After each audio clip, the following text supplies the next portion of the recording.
बेमौसम बरसात और भारी ओलावृष्टि बनी किसानों के लिए मुसीबत। उत्तर प्रदेश के रायबरेली जनपद में हो रही लगातार बारिश से जहां एक तरफ लोगों को गर्मी से निजात मिल रही है, वहीं दूसरी तरफ किसानों को भारी नुकसान का सामना करना पड़ रहा है। आज फिर रायबरेली जनपद के दर्जनों गाँव में तेज बारिश के साथ ओले बरसे, जिससे किसानों की फसलों को भारी नुकसान हुआ है। जैसा कि आप देख सकते हैं कि यह गेहूं की फसल है जो पूरी तरह से गिर गई है, जिसके कारण किसानों को भारी नुकसान हुआ है और साथ ही साथ सरसों, चना, मटर और आम की फसल को भी भारी नुकसान हुआ है। बेमौसम बरसात और भारी बर्फबारी के बीच किसानों की फसलों को हुए भारी नुकसान के आकलन के लिए शासन के निर्देशानुसार रायबरेली जिला अधिकारी माला श्रीवास्तव ने जनपद के सभी ब्लॉकों में ब्लॉक स्तर पर टीमें गठित कर किसानों के हुए फसल के नुकसान के आकलन के लिए टीमें गठित कर दी गई हैं और साथ ही साथ जर्जर मकानों में और आवास विहीन लोगों से खराब मौसम से बचाव एवं राहत कार्य के लिए भी सभी जिम्मेदार अधिकारियों को सख्त निर्देश दिया गया है ताकि खराब मौसम के कारण किसी भी तरह की जान माल की क्षति न हो। बेमौसम बरसात और ओलावृष्टि ने किसानों के चेहरे हैं मायूसी से बिल्कुल लटक गए हैं। वजह ओलावृष्टि और बेमौसम बरसात है। ऐसे में जिस तरीके से बर्फबारी हुई, किसानों का इतना नुकसान हुआ और कुछ लोगों का यह भी मानना है कि अभी तक शासन की तरफ से कोई उनके पास उनका हाल लेने के लिए नहीं पहुंचा है। यहाँ पर हम मौजूद हैं, कुछ किसान हैं, हम उनसे जानना चाहेंगे कि उनका कितना नुकसान हुआ है। उन पे आज के समय में जिस तरीके से फसलें बर्बाद हुई हैं बेमौसम बरसात और ओलावृष्टि से, कैसा वो सोचते हैं, क्या महसूस कर रहे हैं, कितना नुकसान हुआ है, उनके ऊपर क्या बीत रही है, हम उन्हीं से कुछ जानना चाहेंगे। कुछ मौजूद हैं किसान। क्या नाम है आपका? ब्रजेश कुमार यादव। ब्रजेश जी, क्या करते हैं आप? अरे सर, किसानी करते हैं। कितना लगभग खेत है आपके पास? हमारे पास करीब 4-5 बीघा जमीन है सर। पूरा सब बेकार हो गया है, पत्थर इतना गिरा है, सब गेहूं एकदम चौपट हो गया है सर। अब कैसे? ये बताएं कि शासन की तरफ से, प्रशासन की तरफ नहीं से सर, कल से आज तक में कोई आया आपका हालचाल लेने के लिए? कुछ नहीं, कोई नहीं है सरकार। अभी तक नहीं सर। सरकारी अमले से कोई मतलब नहीं, कुछ नहीं। क्या लागत रही होगी आपके? कम से कम सर 1 महीना मंजूरी करने वाला 1 लाख रुपया लगा दिया सर। अब आप लोग इसकी भरपाई कैसे करेंगे और कहाँ से करेंगे सर? घर से लगाया है या कहीं से ऋण वगैरह, लोन वगैरह लेकर के? कर्जा लेके सर लगाए, दूसरे से मांग के लगाए।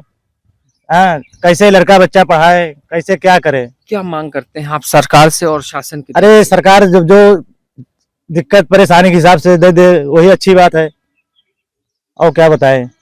आप देख सकते हैं कि किस तरीके से यहाँ पे किसान हैं और ये इनका कहना है कि अभी तक दूसरा दिन लगा है और शासन की तरफ से, न प्रशासन की तरफ से इनका कोई भी पुरस्कार हाल नहीं है। और भी यहाँ पे कुछ लोग मौजूद हैं, हम इनसे भी जानना चाहेंगे कि क्या इनका कितना नुकसान हुआ है, कैसे कैसे इन लोगों ने जो है, जैसा कि सब लोग जानते हैं कि हमारा देश कृषि प्रधान है, यहाँ का अन्नदाता ही देश के जो शहरों में निवास करने वाले लोग उनका पेट पालता है। ऐसे में अगर किसान ही भूखा रहेगा, अन्नदाता ही खाली पेट रहेगा, तो शहर के लोगों का पेट कैसे भरेगा? ये भी एक बहुत बड़ा सवालिया निशान है। हम इनसे जानना चाहेंगे। क्या नाम है आपका? नितेश कुमार। नितेश जी, क्या करते हैं? खेती करते हैं। लगभग कितना खेत होगा? खेत हमारे 5-6 बीघे खेत है। लागत भी काफी लगी होगी। जी जी जी, काफी लागत लगी। तो नितेश जी, ये बताएं कि अभी तक आपका नुकसान कितना हुआ है? अरे नुकसान साहब, चना था, सरसों था, गेहूं था, सारा नुकसान हो गया। सब खत्म हो गया। तो कैसे ऐसे फिर बच्चों का साल भर कैसे पेट पलेगा, कैसे गुजर बसर होगा आपके परिवार का? करेंगे परिवार, ऋण लेके तो हम लोग खेती करते हैं। किसान क्रेडिट कार्ड से उसी को जो फसल हो जाती तो फिर दे देते हैं पैसा, नहीं तो फिर ऐसे पड़ा रहेगा जब किसान ही चौपट हो गई। अब फसल चौपट हो गई तो बैंक से ऋण लिया है, ऋण लिए तो क्या मांग करेंगे सरकार अरे से? सरकार से यही मांग है कि जो हमारे लोग की खेती चौपट हुई तो जो हमारा किसान का ऋण है उसको माफ करें। सरकार से यही उम्मीद है। और सबसे ज्यादा बड़ी समस्या हमारे यहाँ जानवरों वाली है। छुट्टा जानवरों से सरकार के लिए अपील की जाए कि इनको कम से कम बंधवाए। जो आपका नुकसान हुआ है इसके बारे में आप सरकार से क्या मांग इसके बारे में यही कि हमारा जो ऋण है जो किसान लिए हम लोग KCC से उसको ही माफ कर दे। और आपके लोग जो भरण पोषण है उसका कैसे अरे वो तो चलेगा ही जैसे चलेगा खेती, लेकिन जो ऋण लिए हैं वही माफ हो जाए, बहुत भारी सरकार से मनसा है हमारी। आप देख सकते हैं कि ये किसान है और किसानों का साफ कहना है कि हम सरकार से इतना तो मांग करते हैं कि हम जैसे तैसे मेहनत मजदूरी करके अपने बच्चों का तो पेट पाल सकते हैं, लेकिन हम जो ऋण है हम उसको कैसे, जो लोन है उसको कैसे भरपाई करेंगे। हम सरकार से यही मांग करते हैं कि इनकी तरफ ध्यान दे और जल्दी से जल्दी टीम गठित करके इन किसानों के लिए अपना जो है जरूरत के हिसाब से इनकी जो भी जरूरतें हैं और इनकी जो समस्याएं हैं उसका निवारण करे। रायबरेली से रफीक शेख, श्री समाचार।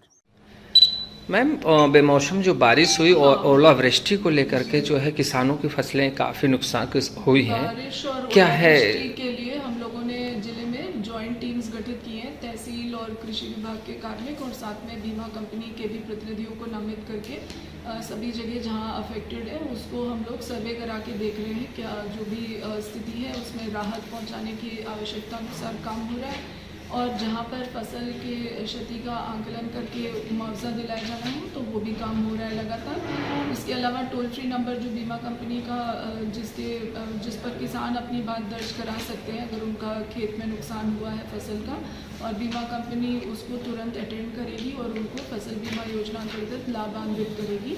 तो ये दो काम है। इसके अलावा हम आपके माध्यम से कल शाम को भी हम लोगों ने अपील किया था, जब बरसात हो रही थी, इस समय तो मौसम सामान्य है, लेकिन जब भी इस तरीके की स्थिति हो कि तेज़ हवा हो या बरसात ज़्यादा हो तो हम लोगों की ये एडवाइस है कि कोई भी अनसेफ ड्वेलिंग या अनसेफ स्ट्रक्चर्स में ना रहकर अगर आपको किसी भी प्रकार की कठिनाई है खाने और रहने की तो हमारे तहसील स्तर पे और ब्लॉक स्तर पे सभी अधिकारियों को निर्देश है कि व्यवस्था करवाएंगे और आपकी पूरी मदद कराएंगे, लेकिन अनसेफ स्ट्रक्चर्स से दूर रहेंगे।